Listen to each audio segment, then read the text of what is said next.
It was almost midnight when Tanya Lewis finally stepped out of the small diner where she worked. The night air was cold, and the streetlights cast long shadows on the empty road. Her feet ached, her hands smelled faintly of coffee and dish soap, and her body was heavy with exhaustion. Tanya had been on her feet since morning, serving food with a polite smile even when her heart felt too tired to care. She was used to long shifts. They were her way of keeping the lights on and food on the table for her little boy. Malik Tanya was a single mother, raising her 8-year-old son on her own after her husband left 2 years ago. Life had not been easy since then. Bills always seemed to come faster than her paychecks, and every month was a balancing act of choosing what to pay first. Sometimes she skipped meals so Malik could have seconds. Sometimes she smiled when she wanted to cry just so he wouldn't see her pain. But even through all the struggle, she carried herself with quiet strength. As she walked to her old, worn-out car, Tanya saw the fuel light blinking faintly on the dashboard. She sighed, knowing she didn't have much left in her account. Still, she couldn't risk running out of gas in the middle of the highway. She checked her wallet. $20, maybe a bit more. It would have to do. She started the engine, praying the car would make it to the next gas station. The roads were nearly empty, except for the occasional truck rumbling by. The soft hum of the tires and the faint sound of late-night radio were her only company. She thought about Malik, probably asleep under his favorite blue blanket at their neighbor Mrs. Ellis's house. He had begged her to come home early tonight, but she couldn't. The diner had been short-staffed, and she needed every hour she could get. Finally, she saw the glow of a gas station sign ahead. The place looked old. Flickering lights, cracked pavement, and an old vending machine by the door. But gas was gas. She pulled in and parked near the second pump. As she got out, she rubbed her arms against the chill. The air smelled faintly of oil and dust. She slid her card, started the pump, and leaned tiredly against the car, staring at the dark stretch of highway beyond.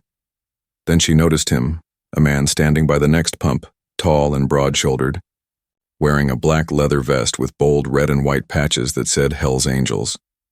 His jeans were dusty, his boots worn, and his arms covered in tattoos that looked like stories etched in ink.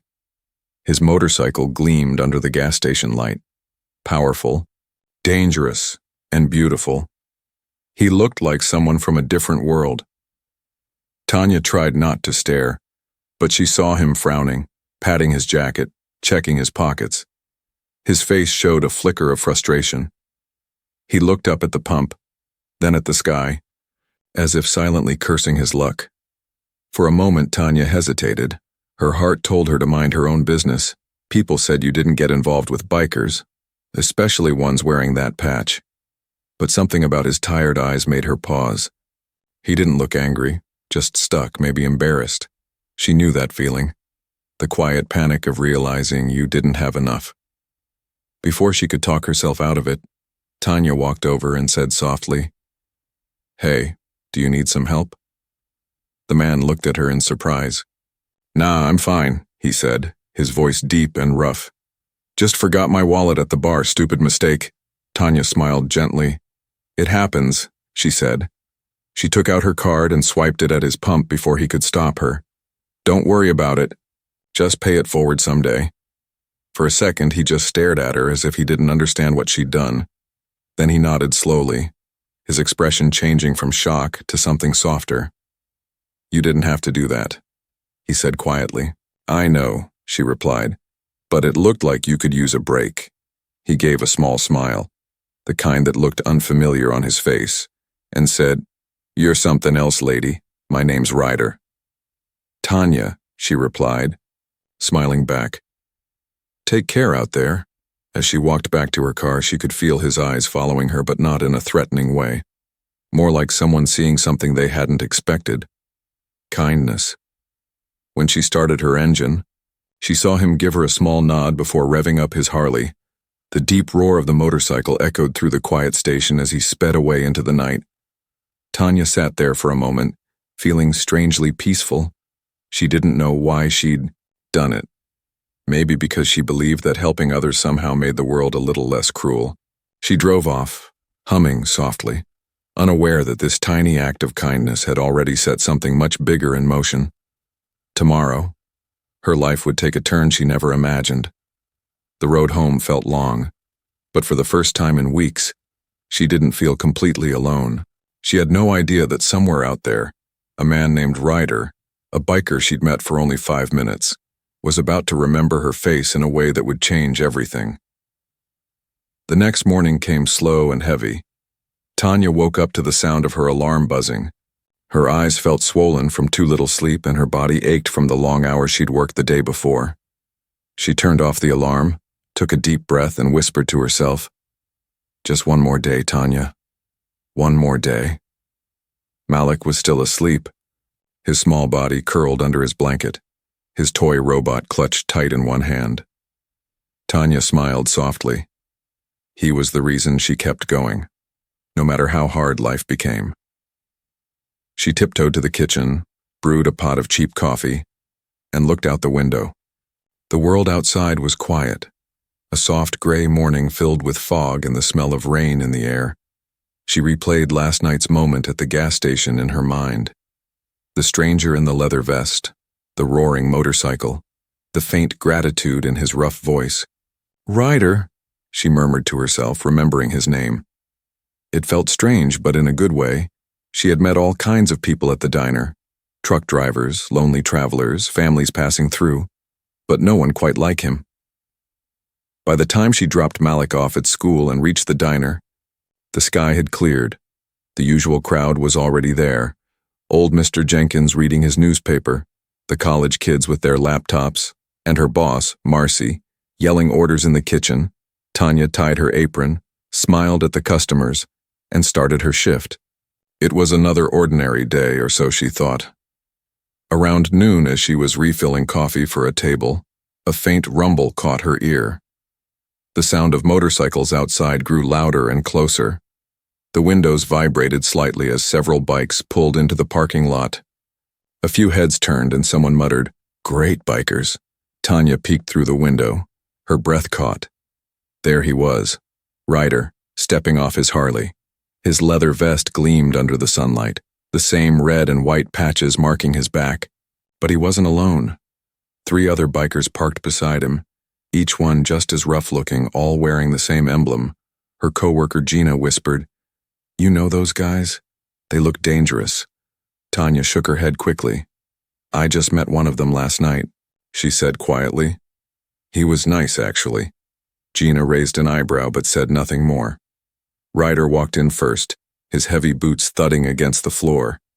His presence filled the room, calm but strong, commanding attention without saying a word. He spotted Tanya right away and gave a small nod. She smiled nervously and went over to his table. "Hey," she said softly. "Didn't expect to see you here." He smirked. "Told the boys about you. They wanted breakfast." Tanya laughed a little, still unsure. "Hope they're hungry. We've got the best pancakes in town." As she took their order, she noticed how respectful they were to her. No crude jokes, no loud talk, just quiet conversation and laughter between friends. Ryder kept glancing at her, not in a way that made her uncomfortable, but as if he was trying to figure her out, like she was a puzzle he couldn't solve. When she brought their food, Ryder looked up and said, "You didn't have to help me last night. You could have just ignored me." Tanya shrugged. "You looked like you needed it, that's all." He nodded slowly.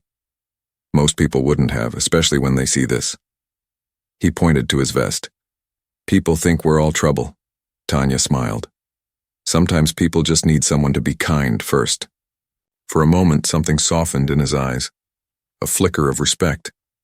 After they ate, Ryder left a $100 bill on the table, far more than the bill. Tanya tried to give it back, but he shook his head. "For the gas and the kindness," he said, then put on his sunglasses and walked out with his crew. The sound of their bikes faded into the distance, leaving the diner strangely quiet. Tanya stood there for a moment, her heart warm. She didn't know why his visit meant so much, but somehow it did. That night, after putting Malik to bed, Tanya sat by the window looking out at the street. The neighborhood was calm, except for a car that seemed to pass by a little too slowly. It wasn't the first time she'd noticed it. A dark SUV with tinted windows. It drove down her street, then turned the corner, then came back again 15 minutes later. A small shiver ran down her spine. She tried to tell herself it was nothing. Maybe a delivery driver lost in the area.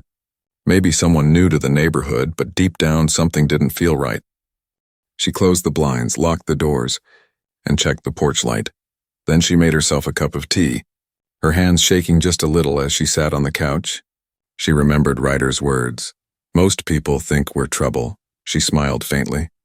You're not trouble, she whispered to herself, but maybe I am. Outside, the SUV rolled past her house one last time before disappearing into the night. The headlights cut across her window, then vanished, leaving her living room bathed in soft darkness. Tanya took a deep breath, trying to calm her racing thoughts. She didn't know that this quiet fear was only the beginning and that soon, the roar of motorcycles would return. Not for breakfast this time, but for something far more dangerous and somewhere miles away. Ryder sat with his crew in a bar, cleaning his bike. When one of the younger members joked about the lady from the diner, Ryder didn't laugh. He stared at his beer and said, "She's got good energy. I hope she's all right." He didn't know why he said it, but something in his gut told him that the woman who paid for his gas would soon need more than just a thank you. The next few days passed quietly, or at least they seemed that way. Tanya worked her usual shifts, smiled at customers, and tried to ignore the uneasy feeling that kept creeping up her spine. It started as small things, the sound of footsteps behind her in the parking lot, the same dark SUV she'd seen earlier parked across the street, and the faint ring of her phone late at night, only for the caller to hang up when she answered. She told herself she was just being paranoid. After all, she'd been tired, stressed, and overworked for months. Maybe her mind was playing tricks on her, but deep down she knew something wasn't right. One evening after her shift, Tanya walked out of the diner into the cool air. The parking lot was nearly empty. Just a few cars under flickering lights. She hugged her jacket tighter, balancing her purse and a paper bag with leftover food for Malik. As she unlocked her car, she caught a glimpse of something, or someone, standing near the edge of the lot. A figure tall and still, half hidden by the shadows. She froze, her heartbeat pounding in her ears. The man didn't move, didn't speak, just stood there watching her. For a long moment, neither of them moved. Then, as a car passed by on the main road, its headlights flashed across the lot, and when Tanya looked back, the man was gone. Her hands trembled as she got into her car and locked the doors. She started the engine quickly and drove off, her eyes flicking to the rearview mirror every few seconds. That's when she saw it in the dark SUV again. Its headlights followed her from a distance. Not too close, but not far enough to be coincidence. Tanya's grip on the steering wheel tightened. She turned left, then right, then took another turn. The SUV turned each time too. She could feel the panic rising in her chest. She didn't want to go straight home. She couldn't lead whoever it was to her son. Instead, she drove to the grocery store parking lot, pulled in and parked between two large trucks. She turned off her lights and crouched down slightly. Watching through the mirror, the SUV slowed as it passed the entrance, its brake lights glowing red for a few seconds. Then it drove on, disappearing down the road. Tanya sat there for a while, breathing hard. Her fingers shook as she reached for her phone and called her neighbor. "Mrs. Ellis, hey, it's Tanya," she said, trying to keep her voice calm. "Can you check on Malik? Just make sure he's asleep and the doors are locked." Mrs. Ellis, an older woman with a kind heart, agreed right away. "Of course, honey, he's fine. I just peeked in on him. Is everything okay?" Tanya hesitated. "Yeah, I thought someone was following me, but maybe it's nothing." Mrs. Ellis's tone softened. "You've been working too hard, sweetheart. Get home safe." "I'll keep an eye out." Tanya thanked her and hung up, but the unease stayed. She waited another 15 minutes before starting the car again, all the while glancing around the lot. Every shadow seemed to move, every sound felt louder than usual. Finally, she drove home, checking her mirror all the way. When she reached her street, everything looked normal. Malik's nightlight glowed faintly in the window, and Mrs. Ellis's porch light was still on. Tanya parked quietly, double-checked the locks, and slipped inside. She looked out through the blinds one last time. No SUV, no movement, just the empty road still. Her gut wouldn't settle that night. Tanya lay in bed unable to sleep. The silence felt heavy, and every creak of the house made her heart jump. Around midnight, her phone lit up on the nightstand. A private number. She hesitated, then answered. "Hello?" No one spoke. She could hear breathing. Slow, deliberate breathing. And then a faint laugh before the line went dead. Tanya's blood ran cold. She wanted to scream, but Malik was asleep. She put the phone down, locked her bedroom door, and sat there shaking. The next morning, she told Marcy at the diner what had happened, but Marcy just shook her head. "You should call the cops," she said. "Even if they can't do much. At least it'll be on record," so Tanya did. She explained everything to the officer. The calls, the car, the man in the parking lot. The officer listened, took notes, and finally said, "We'll patrol the area, but unless they make a direct threat, there's not much we can do." Tanya felt frustrated. "So I just wait until something worse happens?" The officer sighed. "Ma'am, just be careful. Keep your doors locked. If you see them again, call right away." That night, Tanya sat in the living room with the TV on, not really watching it. She checked the window again and again. Outside, the wind rustled the trees, and a dog barked somewhere in the distance. She was about to go to bed when she saw it. Headlights stopping across the street. The dark SUV again, parked in the same spot as before. Her hands went cold. She slowly backed away from the window and grabbed her phone. She took a shaky breath and called the police again. "It's here," she whispered. "They're outside." The dispatcher told her to stay inside and lock everything. Help was on the way, but 10 long minutes passed, and the SUV didn't move. She peeked again. This time, she could see the faint glow of a cigarette inside. Someone was sitting there, watching her house. Then, just as suddenly, the SUV's headlights flicked on and it drove away. Tanya dropped onto the couch, trembling. Her heart pounded so hard she thought it might burst. When the police finally arrived, the car was long gone. The officer walked around, took a few notes, and said the same thing. "We'll keep an eye out." After they left, Tanya sat alone in the quiet. Her fear mixing with anger. She had done nothing wrong. Yet she felt trapped in her own home. She didn't know it yet. But someone else, someone she'd met only once, was about to ride back into her life, and this time, the sound of roaring motorcycles would mean safety, not fear, because Ryder hadn't forgotten the woman who paid for his gas. And soon, neither would her stalkers. The next few nights felt like living inside a nightmare. Tanya tried to pretend everything was normal, but the fear never left her chest. Every time she heard a car outside, her heart raced. Every time the floor creaked, she reached for her phone, hoping it wasn't real, but deep down she knew something dark was circling closer. On Thursday evening, after her shift ended, Tanya stayed late to help clean up the diner. Marcy offered her a ride home, but she smiled weakly and said, "I'll be fine. I've got my car."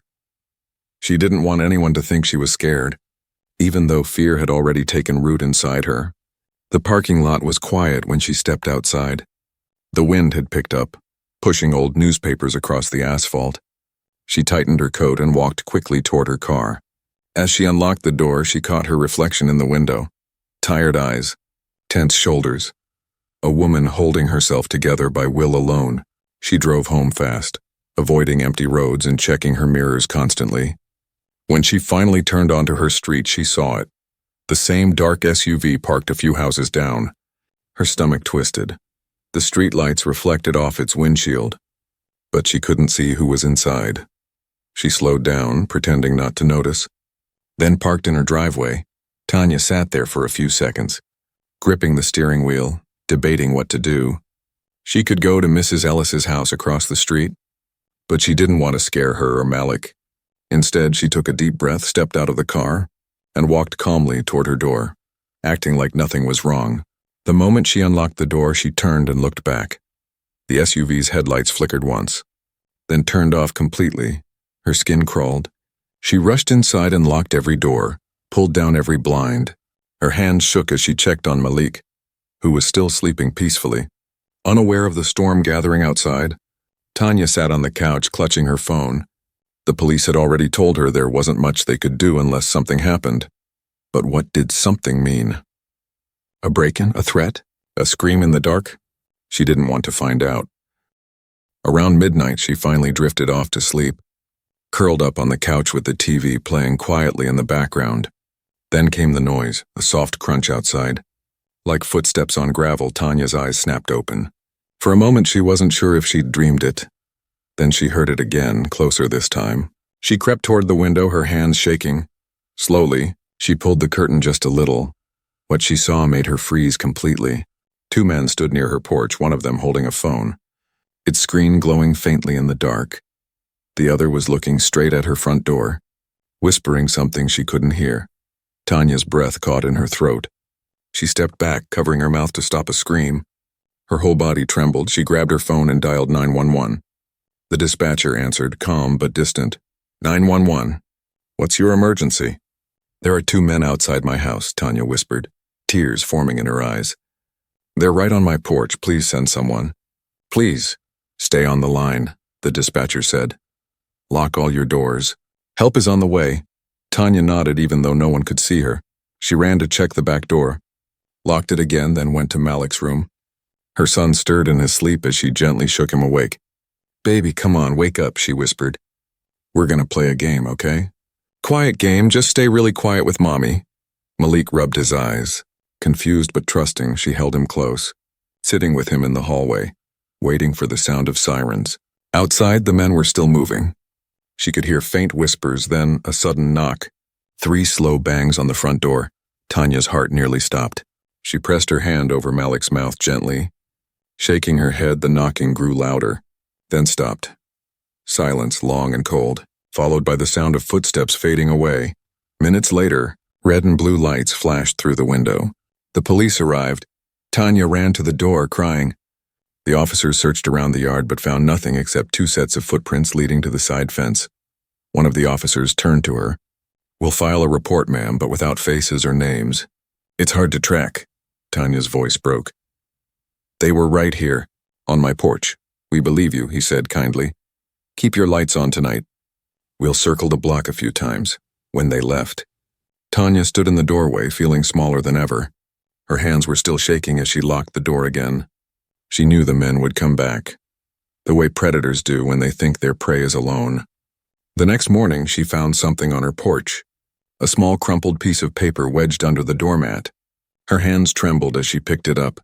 In messy handwriting it read, "You shouldn't have called the cops." Her knees nearly gave out. She sank onto the steps, staring at the note, fear mixed with anger until she couldn't tell one from the other. Whoever these men were, they weren't just following her. They wanted to scare her, break her, make her feel powerless. But Tanya had spent her whole life fighting to survive. She wasn't going to let them win. Not again that night. She called Mrs. Ellis and asked if Malik could stay with her for a few days. She didn't want her son anywhere near this danger. Mrs. Ellis agreed without question. After Malik was safe, Tanya sat alone in her living room, the lights off, her phone on the table beside her. She stared out the window, waiting. The night was too quiet, like the world was holding its breath. Then in the distance she heard it, the deep, rumbling sound of engines, motorcycles getting closer, louder, filling the night with their thunder. Tanya stood up slowly, heart pounding. She stepped outside, and for the first time in days, she didn't feel afraid because under the glow of the streetlights, she saw them, Ryder and his crew, leather vests glinting, faces serious, eyes sharp. Ryder killed the engine, looked straight at her, and said in a low voice, "We heard you've got trouble." Tanya exhaled, her fear melting into tears of relief.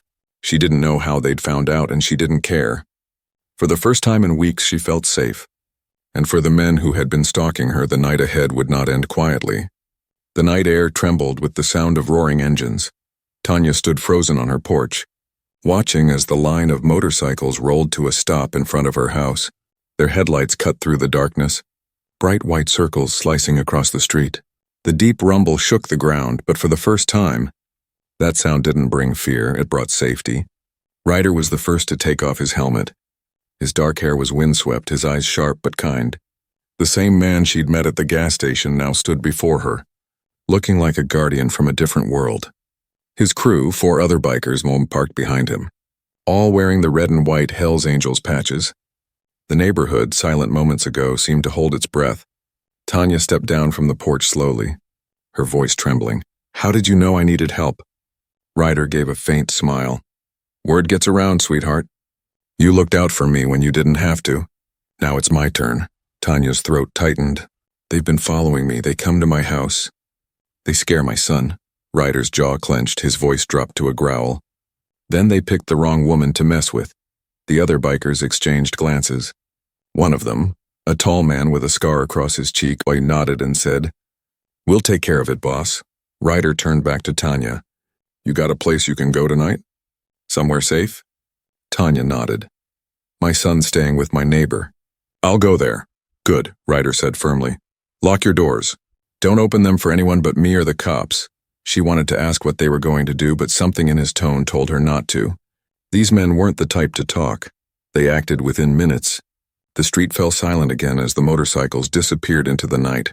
Their engines faded into the distance, leaving Tanya standing there with a mixture of fear, hope, and disbelief. An hour passed, then another. The clock ticked past midnight, and Tanya sat by her window watching, waiting. Her heart wouldn't calm down. She didn't know where they went or what they planned.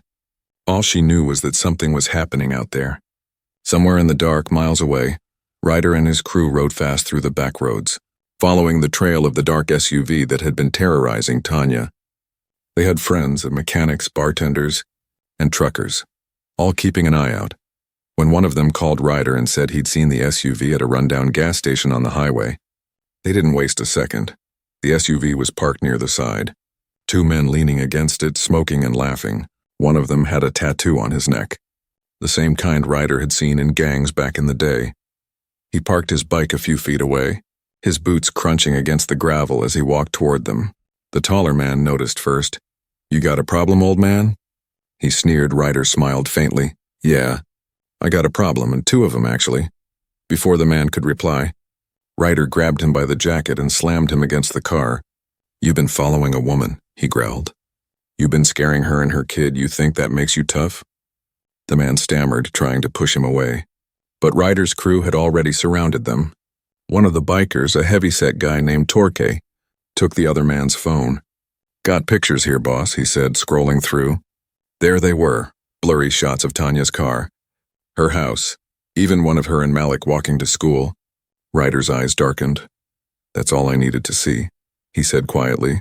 He leaned closer to the man. "You ever go near her again, you'll wish you hadn't." The man tried to sound brave. "You can't threaten me, we know where she lives," Ryder smirked. "And now we know where you hang out." Torque stepped forward, cracked his knuckles and said, "We're not cops, pal. We don't do warnings twice." The bikers didn't hurt them badly, just enough to make sure they remembered. By the time they left, the SUV was dented. One of the men's phones smashed into the dirt. The message was clear. Back at her house, Tanya sat in silence. She didn't sleep at all around 3 a.m. She heard the familiar rumble of engines returning. She rushed to the door before they could even knock. Ryder stood there, his jacket dusty, his face calm. "It's done," he said simply. Tanya covered her mouth, tears spilling down her cheeks. "What did you do?" Ryder shrugged. "Just a friendly talk. They won't bother you again." She looked at him. This man who looked like danger but acted like protection. "I don't know how to thank you," she said softly. Ryder smiled faintly. "You already did. That night at the gas station, you showed kindness when no one else would. The world could use more of that." Tanya nodded, her eyes shining.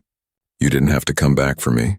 He looked out at the quiet street and said, "Maybe I didn't, but sometimes life gives you a chance to do the right thing. You just take it." As the bikes roared back to life, Ryder turned one last time. "Keep your doors locked. But don't be scared anymore, you've got friends out here." Tanya stood on the porch, watching as the crew disappeared into the distance. The sound of their engines echoed through the night like a promise. For the first time in weeks, she felt peace. She went inside, locked her door, and looked at Malik's drawing on the fridge. A stick figure family holding hands under a bright sun. She smiled through her tears, whispering, "We're safe now, baby." Somewhere out on the highway, Ryder rode with his brothers. The wind rushing past his face, he didn't tell them why he cared so much. But deep down he knew.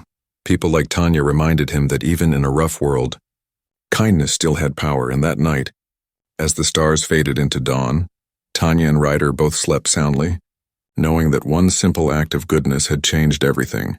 The sun rose slowly over the small town, painting the sky in soft orange and gold. Tanya stood by her window, the light touching her tired face. It had been a few days since the night Ryder and his crew confronted her stalkers. The silence around her house felt strange, peaceful but heavy, as if the world was waiting for something to happen. Malik ran into the room with his backpack.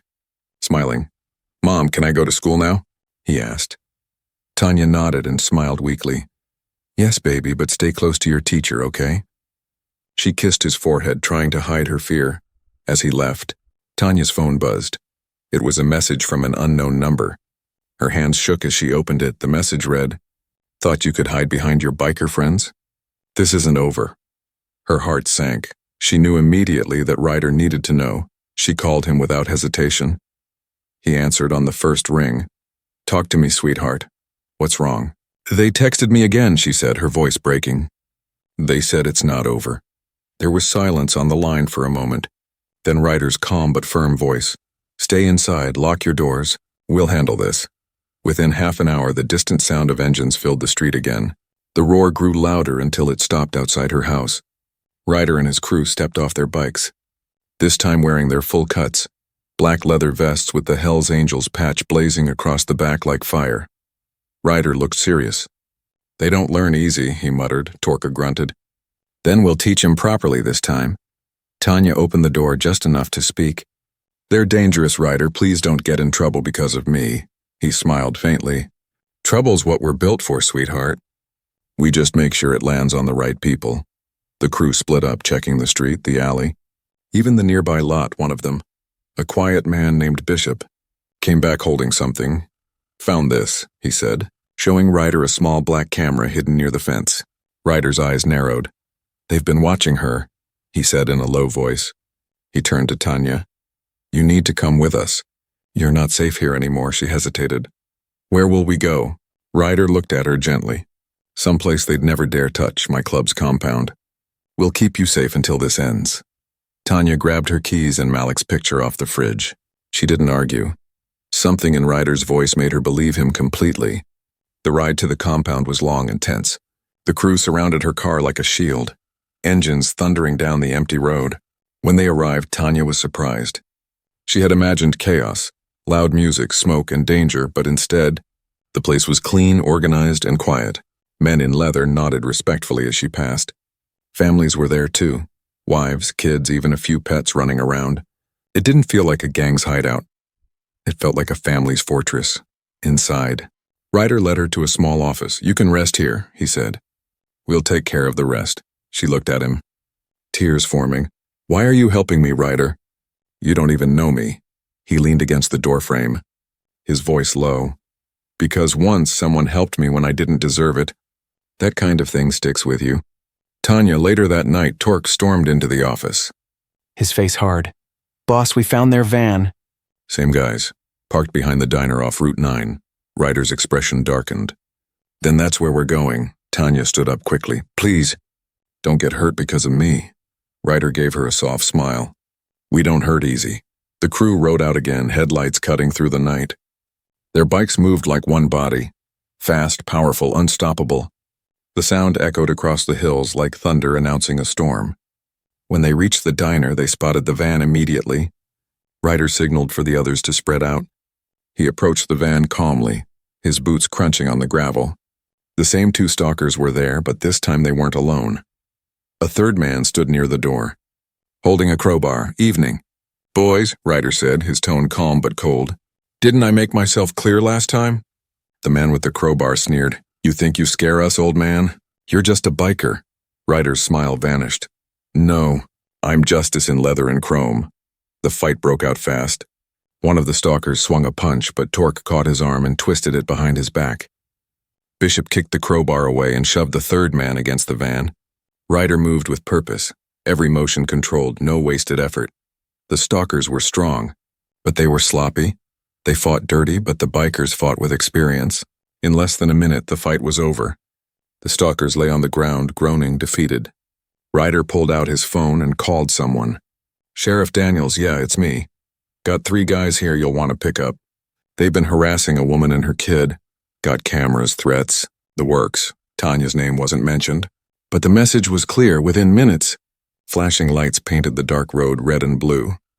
The sheriff stepped out, looking tired but grateful. "You again, Ryder?" Ryder nodded. "Just cleaning up the mess you missed." The sheriff sighed. "You always walk that fine line, son." Ryder shrugged. Some lines are worth walking. When Tanya got the call from Ryder later, she could hardly believe it. "It's over," he said simply. "They're in custody. You and Malik are safe now." Tanya sat down, tears of relief streaming down her face. "Thank you," she whispered. "You saved us." Ryder's voice was calm but kind. "No, you saved yourself the moment you stood up and asked for help. We just made sure the world heard you." That night, Tanya finally slept without fear. The engines that had once scared her were now the sound of safety echoing in her dreams. And out there, under the open sky, Ryder and his crew rode on, the wind in their faces, the road beneath them endless. They didn't do it for thanks or fame. They did it because, somewhere deep down, they still believed in doing right, even in a world that forgot what right looked like. The days that followed were quiet. Tanya finally felt what peace was supposed to feel like. The sound of engines no longer made her tense up. The sight of headlights at night didn't fill her with dread. It felt strange, almost unreal, to wake up in the morning and not be afraid. Malik went back to school with a smile, drawing little motorcycles on the corners of his notebooks. When his teacher asked him why, he said proudly, "Because bikers are heroes." The words made Tanya smile every time she remembered them. She returned to work at the diner, the same place where she had once spent long nights serving strangers and worrying about bills. Now things were different. The regulars greeted her warmly. Her boss even gave her a few extra shifts. Life wasn't perfect, but it was hers again. Still, sometimes at night, when the wind passed through the street, she could almost hear the distant roar of Ryder's crew. She didn't know where they were, or if she'd ever see them again, but she hoped they were safe. A week later, a letter arrived. It wasn't fancy. Just a plain white envelope with her name written in rough handwriting. Inside was a simple note that read, "Keep riding your road, Tanya. You've got more strength than you know." She smiled softly, folding the letter carefully. She placed it inside the old coffee tin where she kept her savings. It wasn't just paper, it was proof that someone out there believed in her. Meanwhile, miles away, Ryder and his crew were back on the road. The wind rushed through their jackets as they rode through open plains. The sun was setting behind them, painting the sky in gold and red. Ryder's mind, though, wasn't on the horizon. It was on the woman who had shown him something rare. Torque noticed the silence and shouted over the rumble, "You're thinking about her again, huh?" Ryder gave a small grin. "She's tough. She'll be fine," Bishop, riding beside them, laughed. "Tough, yeah, but she got under your skin, brother." "Admit it," Ryder shook his head. "Maybe, but that's not a bad thing." They rode until nightfall, stopping at a roadside bar where old country songs played on the jukebox. The place smelled of leather, smoke, and stories. They sat at a corner table, the kind that had seen 100 tales pass through it.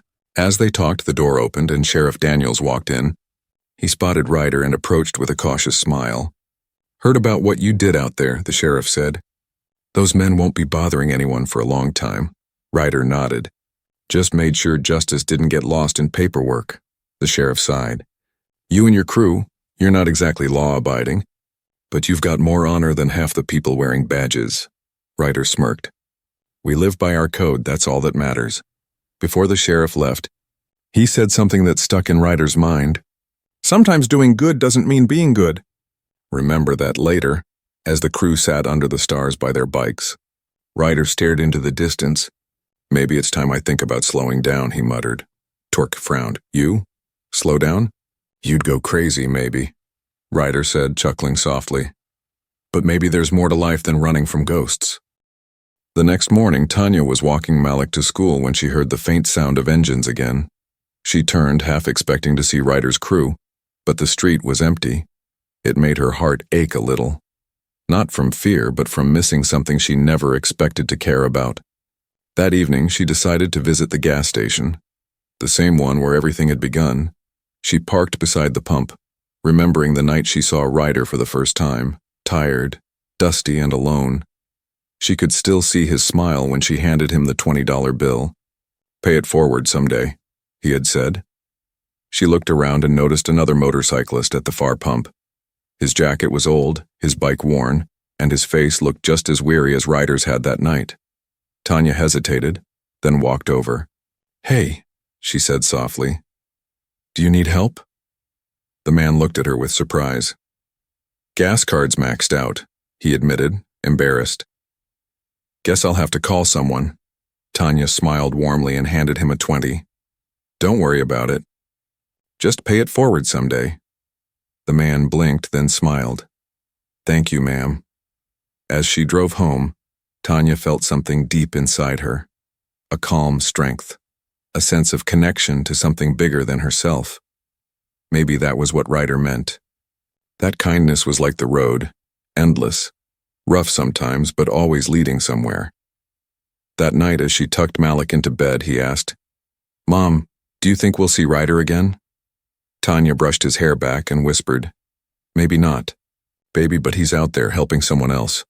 Miles away, Ryder stopped his bike at a crossroads. The wind was cold, the stars bright.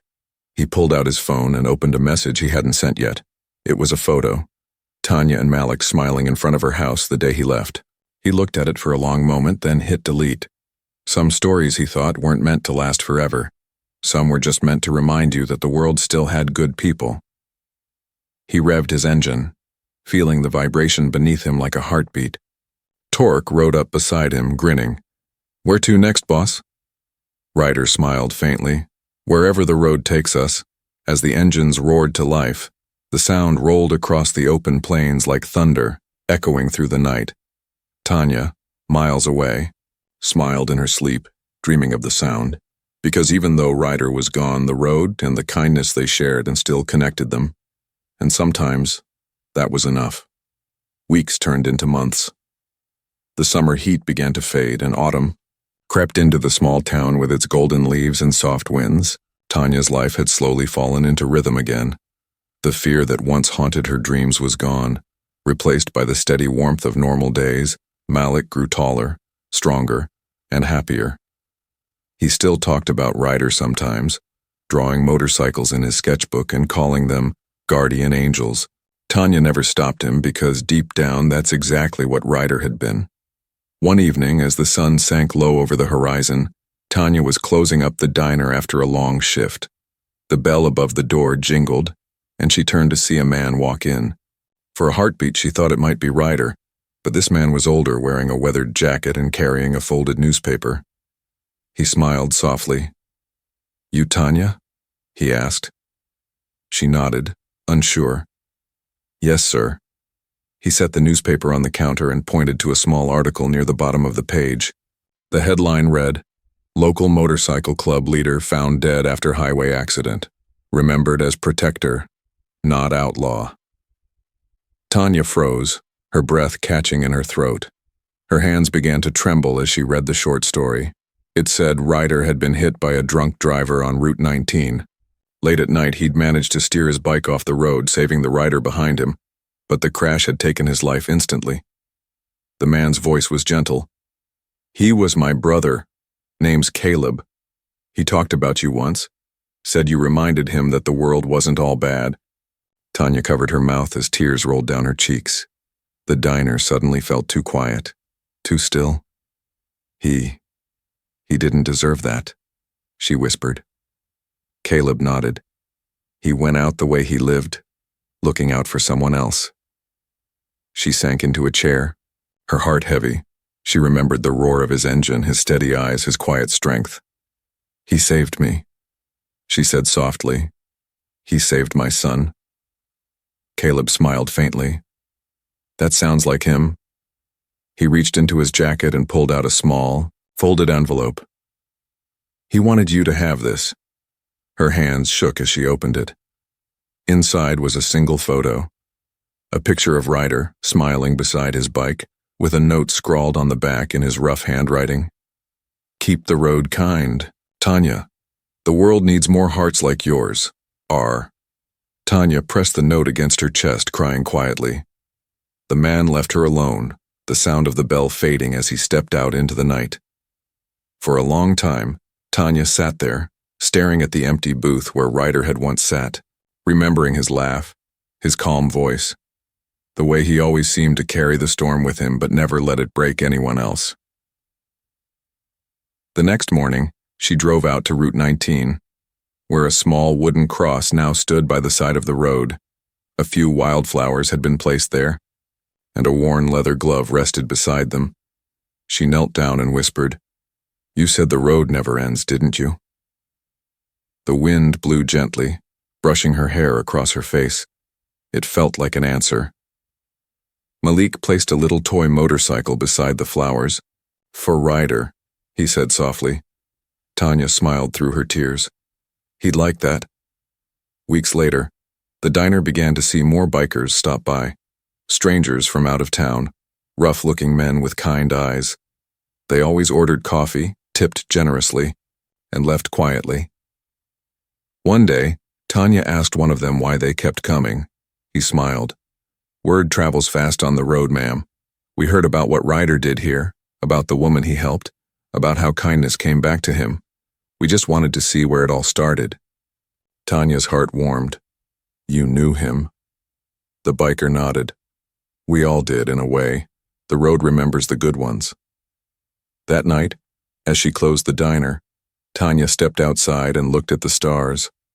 Somewhere out there, she imagined Ryder riding again, free, fearless, and at peace.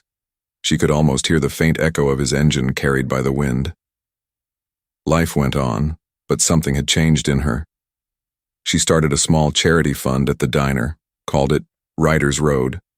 It helped travelers, single mothers, and anyone who needed a hand, just like she once did. Every time she helped someone, she felt him there, not as a ghost, but as a whisper, a reminder that even the hardest roads could lead to something beautiful. One evening, as she wiped down the counter, Malik looked up from his homework and said, Mom, do you think Ryder can see us? She smiled gently. I think he's out there, watching, riding with the wind. Malik grinned. Then he'll never stop. Tanya looked toward the window where the sunset painted the world in fire and gold. No, she whispered. He never will. Outside, the faint sound of a motorcycle echoed in the distance, low and steady. Tanya froze for a moment, then smiled. It didn't matter if it was real or just in her heart. Ryder was there as he always had been. The road went on, endless and alive, carrying stories of kindness, courage, and redemption. Tanya had once thought she was just a woman struggling to survive, but now she knew she was part of something much bigger, a chain of goodness that stretched farther than she could see, and somewhere beyond the horizon, under a sky full of stars, Ryder rode on, his spirit free, his heart light. The last ride was not an ending. It was a beginning, for Tanya, for Malik, and for everyone who still believed that kindness once given never truly dies.